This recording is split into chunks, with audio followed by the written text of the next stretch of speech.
Ohio State got a good one as Bo Jackson is the latest recruit to commit to Ohio State.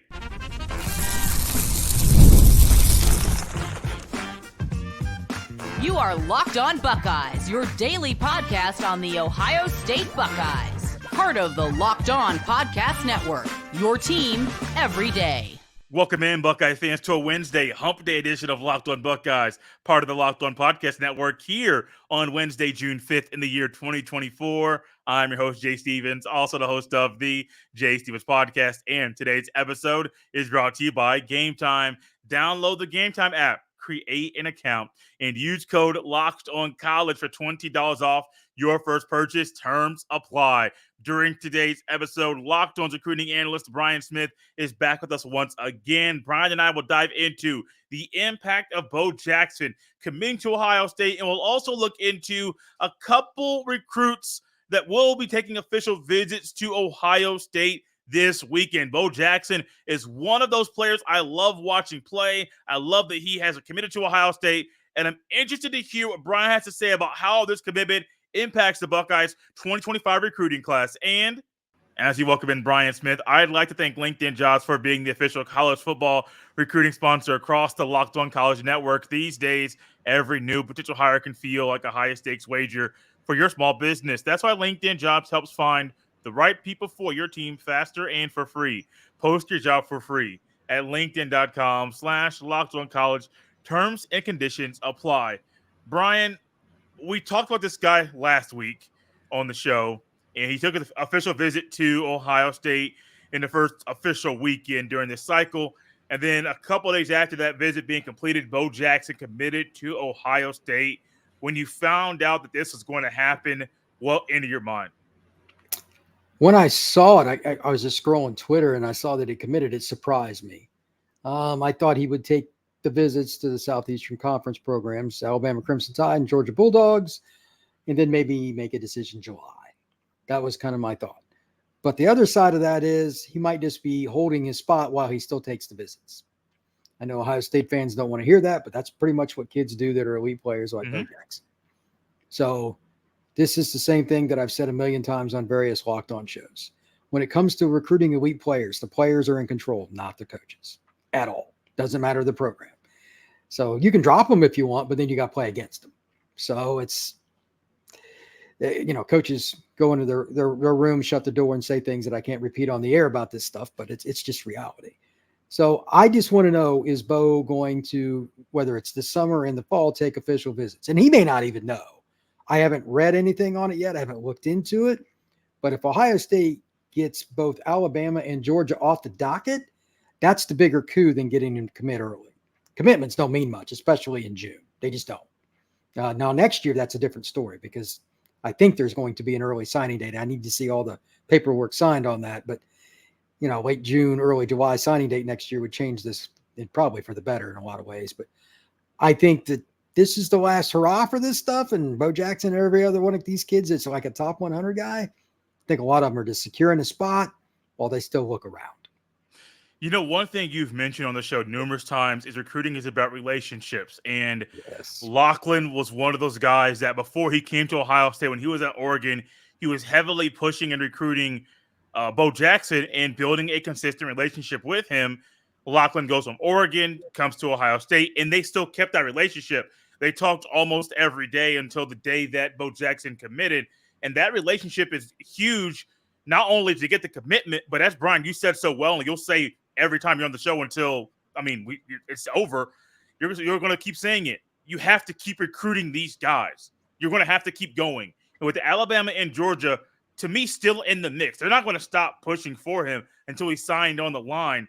This relationship with Locklyn is very key if the Buckeyes want to keep Bo Jackson committed and to get him to sign on the early signing day, which I still believe is still in December. Yeah, this isn't something I'm worried about with Locklyn. He's a very good recruiter. He's a nice guy, very relatable.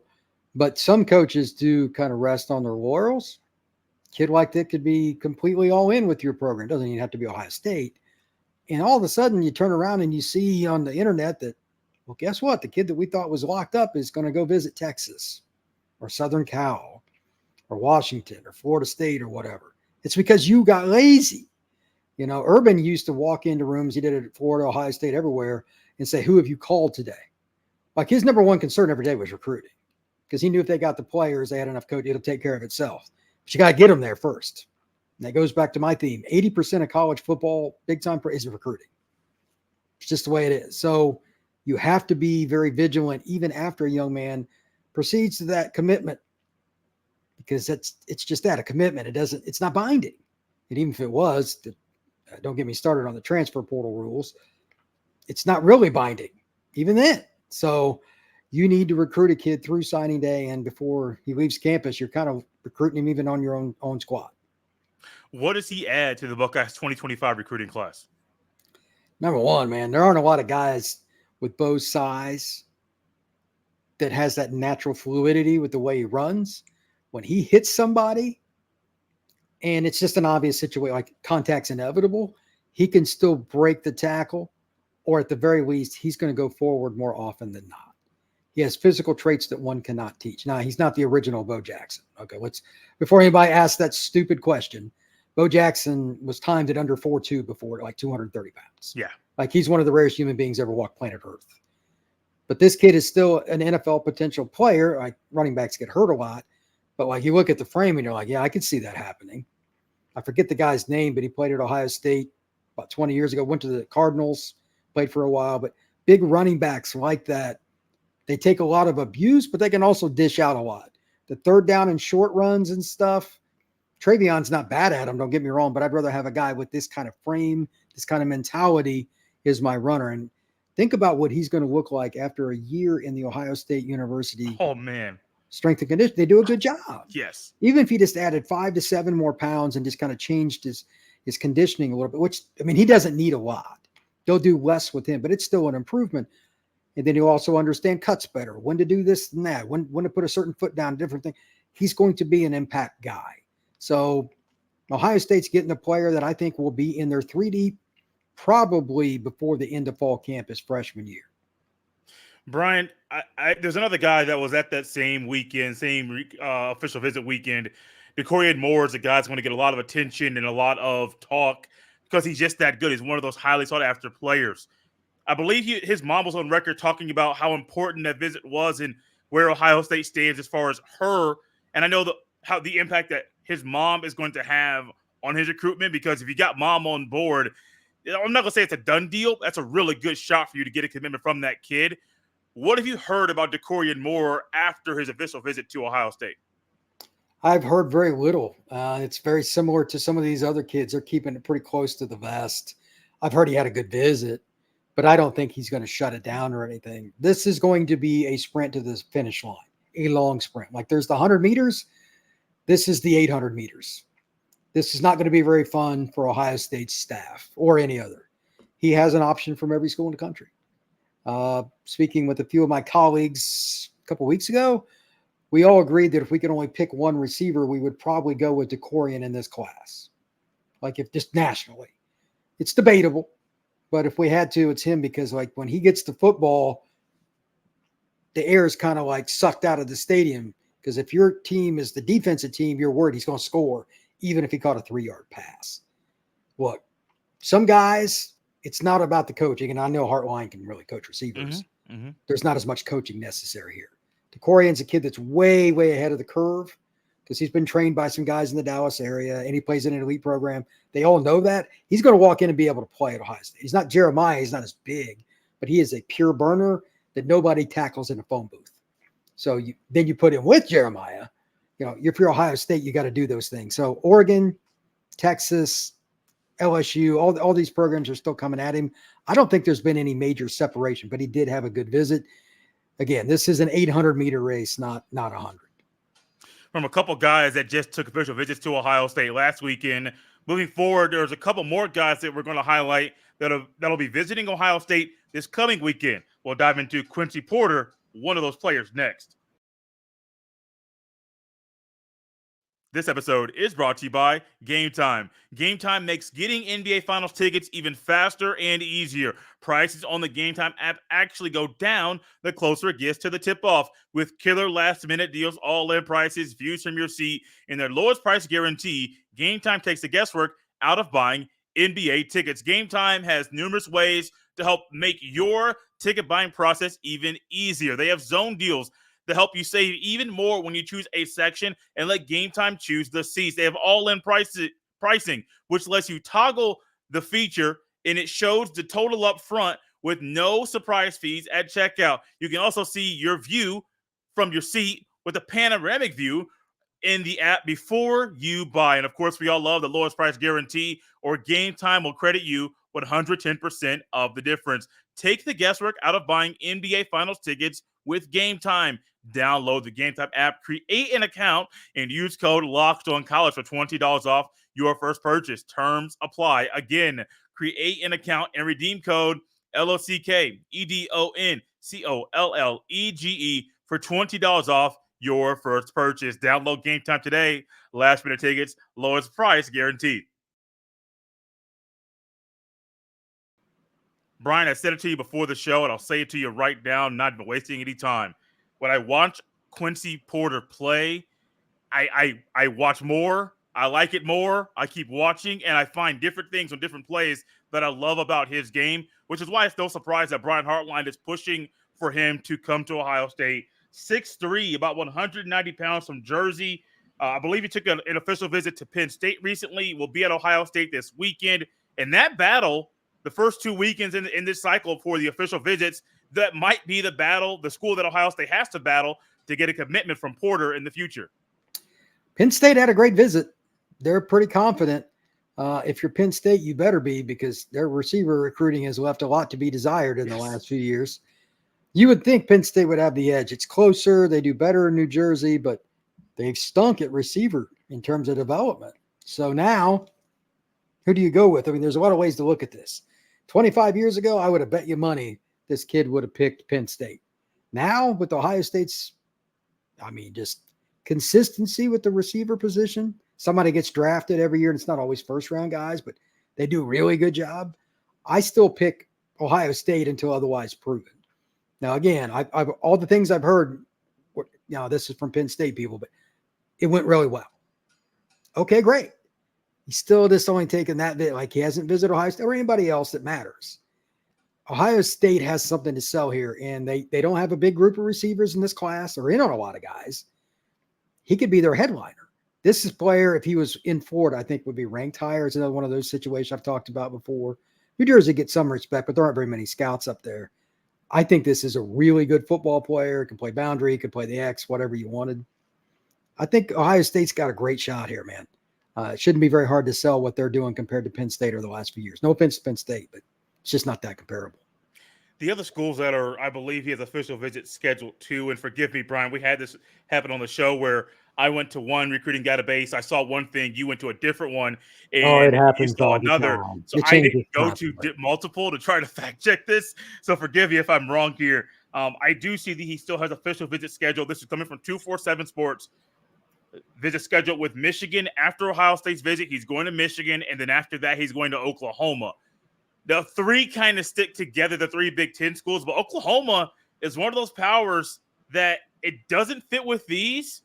It still sticks out. It makes sense in college football world, but I wonder what the draw is for a Jersey kid to go to Oklahoma to play football.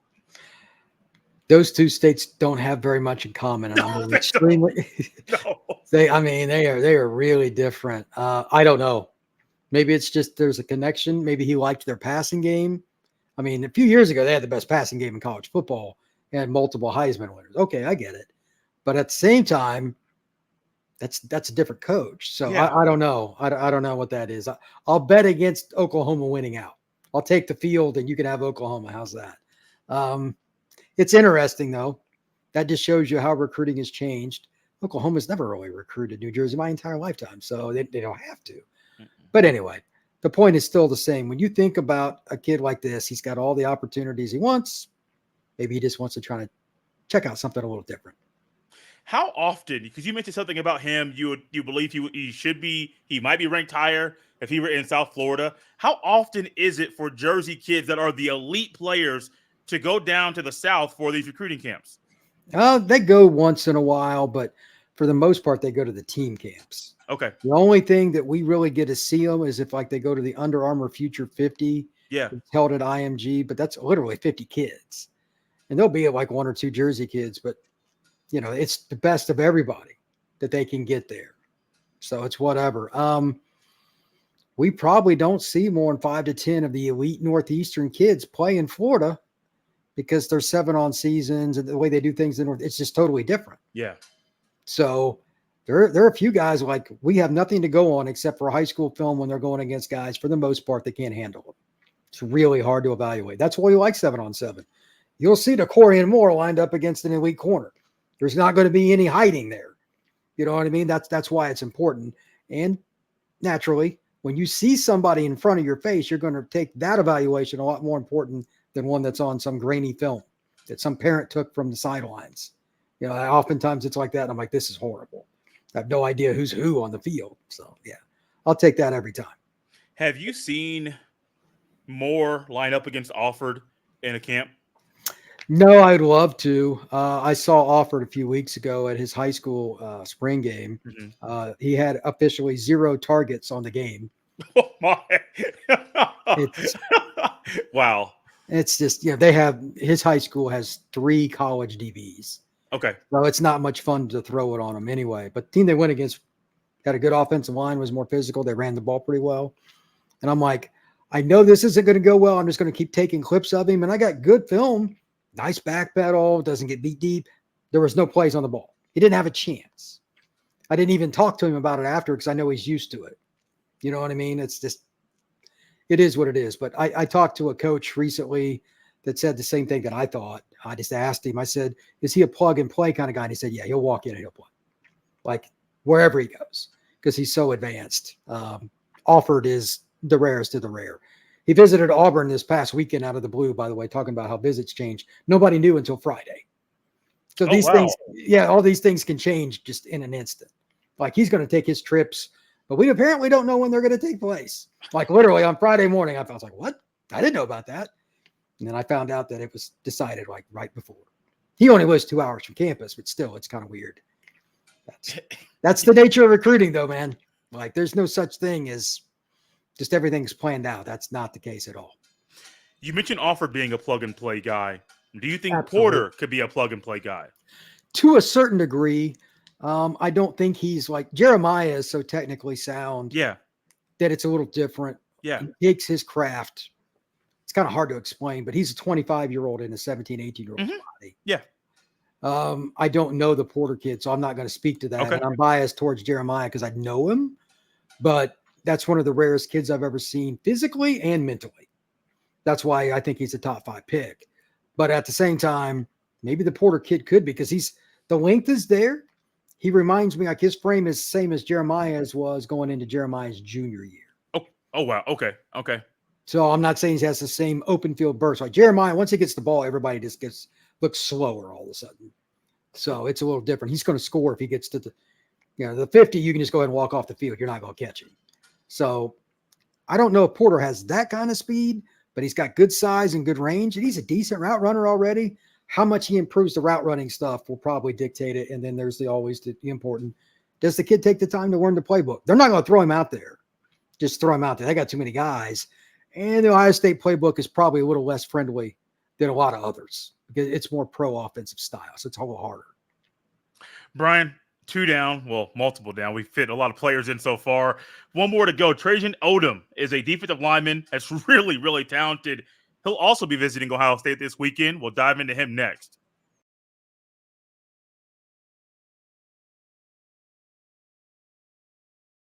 This is one of those guys that when you watch his film, just similar to Porter, but it hits me in different ways when I watch Odom play football because you see some pass rush. You see him, some plays being extended outside the pocket. He is still pursuing. And it's different with the receiver where, he beat this corner. He beat that guy. He got some good yak yardage. You're looking for different things because you have less space on the field to look at for a defensive lineman. But the more I watched Odom, the more I liked him. It is no shock that Larry Johnson is bringing him into Ohio State this weekend for an official visit. He's a big, powerful player, man. They need D tackles. When Ohio State was truly rolling, they were getting a few more of these kinds of players. I irritate a lot of podcast hosts and especially their fans all around the country on this Locked On Network because I say there are 5 schools that have consistently recruited D tackle differently over the last 15 years. Ohio State being one, Clemson, Bama, LSU, and Georgia are the others. Who are the 5 most dominant programs in the last 15 years? Yeah. Also, those same 5. There just aren't very many big guys that can move like this. You don't get them. You're playing catch up. It's hard. You got to hope on development. You're waiting on defensive ends to get big enough, et cetera, et cetera. Guys that are like 270 and up that have good hands, good feet, and can make lateral moves to get guys out of the way. Those are the guys that go to the NFL. The more of those you take, the more likely you are to make it to the playoff and have a high seed. Ohio State hasn't done quite as well at that spot as they should, especially out of state recently. They've been in on a lot of guys, haven't finished. Obviously, Larry Johnson's taken a lot of heat. We've talked about that on this show. He's a Hall of Fame coach. So I don't know what you do there. But at the same time, this is a kid that can change that direction real quick. He has a chance, I think, even at Ohio State's level, to play as like a sophomore. It's hard to play on the interior major college football as a freshman, but he's very athletic. I mean, LSU and all these different schools have recruited him. He's a big-time player. 6'4", 285. He's one of those guys, like when I think about a big defensive lineman, even a guy that's really, really good, like I don't expect him to move like this or have the different. He has different pass rush moves at 285 already, and I'm thinking, oh, right. So you've been working, like technically sound working, a little bit different than the other guys that you're around. Ohio State needs this in a bad way. I don't think we do it. We talk about it a lot, but I don't do it enough when you're not on the show, Brian. That Ohio State's desire needs to be, and the need needs to be, to get guys like him on campus and get not just on campus for visits, but do it so much and get them on so frequently that it just makes sense for them to come and play at Ohio State, because this is the kind of guy that can change things and be a straight disruptor every time he's on the field once he's wearing your colors in college. The Buckeyes need this bad because Tyleik Williams is going to be gone. You got Ty Hamilton starting. Outside of that, you got some young guys, a backup here or there, but the young guys, they're very undeveloped. They're not proven. And he is someone that can come in and push the older guys to get better, because if not, he'll take their spot. I don't think he's going to wait as long as some of the other kids. And I'm not trying to pick on Ohio State's recruiting completely, but again, I don't think it's been as elite as it once was at the D tackle spot. He'd have a chance. How well he adapts to what Larry's coaching and what they're going to try to do they have a very good defensive staff, obviously. I think they'll have as good a defense as there is in the country this year. I'm just not sure how much he's going to take to that stuff. He does play just outside of Charlotte. Really good high school program, playing against pretty good competition. It's a program that always has players in Weddington. I think he'll make the transition to major college football a lot easier than other kids, which also leads to the following. There's a reason Ohio State's going after him. Yeah. They know they need at least one guy that's an interior play that can come in and help. They still may end up taking a kid from the portal if they can, but the pickings will be slim. Mm-hmm. Or they could take a JUCO kid that does something good this year. You never know. But getting kids like this out of high school, it has to be the norm for Ohio State moving forward. So you mentioned something there about the JUCO kids that really Ohio State doesn't normally go after. They go after G5 schools and those players there that have already done something in college football at that level and then bring them up. And Simmons was one that started right away, but the others kind of waited a year or two to get on the field. Why don't you think Ohio State goes after JUCO kids that are really, really good? I argue with people about this all the time. There's a couple ways to look at it. Some people worry about what reason are they there. Some of them are underlooked because they played at a 1 or 2A school in Arkansas, Missouri, or something like that. And they needed more development because they just bludgeoned the kids in front of them. They didn't know how to adapt. So they didn't get the offers they want. They go to JUCO. Then there's also the kid that, let's be honest, was a knucklehead. Yeah. You know, the stories are endless. If you're that guy, you know what? It is what it is. But I just don't see at D tackle why more teams don't take. Like Alabama's taken a few of them that have played and been a big part of Nick Saban's teams. I don't understand why you wouldn't do it. They take a guy like that at least every 2 or 3 years. Now, I don't know if the new staff will there. Auburn's 2010 team, they had a couple of JUCO kids on the D-line that were really good, got drafted. You know, they won it because Cam Newton, but without those D tackles, they wouldn't have won the title. It's not a bad idea. I don't even know the last time Ohio State took a big-time JUCO defensive tackle. Have they taken one in the last 10 years? Because I've if been you're going to hosting. pick one, that's the Yeah. spot. But can you think of anybody? No, I can't. I've been doing this show since 2000. I know there hasn't been any since in that period of time, and even after that, they don't normally touch them. And it's one of those that I feel like in football circles, there are guys at that level that can play D1 or can play high level D1 if given the opportunity and given the chance and just showing that you believe in them. I can't think of one at all. I can't. But it also feels a little odd. It really does, because those guys can play at this level. Just got to believe in them and go that route. But no, it's weird to think about because I can't think of anybody. The only kid I remember them taking was a guy that went to Alabama. Then they ended up signing him. He was from Houston a few years back, a corner. I don't think he did a lot, but like he's highly rated out of high school, and Urban wanted him. But like they haven't really hit the JUCO ranks. I think one guy a year, if you're Ohio State, you could take a flyer on based on the measurables and what his upside is. That's just my opinion. And especially if it's a D tackle where there just aren't enough of them. I mean, there may not even be half as many as there needs to be at a high level for the programs. You just can't teach size. That's true. So D tackle would be where I would take the flyer if I was going to do it. Brian, do you have any last comments about Odom, Porter, or even Bo Jackson? If I had to guess, I'm going to say Bo is going to play the earliest of the three. I'll leave it at that. If you haven't watched his film, go watch it. It's pretty darn good. I really appreciate Brian coming on the show once again. You can follow him on X at FBScout_Florida. Follow me on the same platform at JStevens07. This has been Locked on Buckeyes. We'll see you next time.